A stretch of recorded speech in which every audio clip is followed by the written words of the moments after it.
கிருஷ்ணகிரி மாவட்டம் சூளகிரியில் தேசிய நெடுஞ்சாலையோரம் மூட்டை மூட்டையாக கொட்டப்படும் கோழி கழிவுகளால் சுகாதார சீர்கேடு ஏற்பட்டிருப்பதாக ஓட்டுநர்கள் தெரிவித்துள்ளனர்.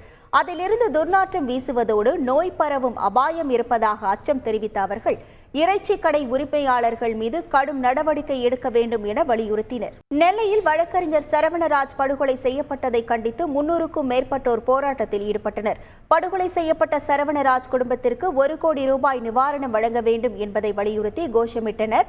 பாளையங்கோட்டை வட்டாட்சியர் அளித்த உத்தரவாதத்தின் அடிப்படையில் வழக்கறிஞர்கள் போராட்டத்தை கைவிட்டனர்.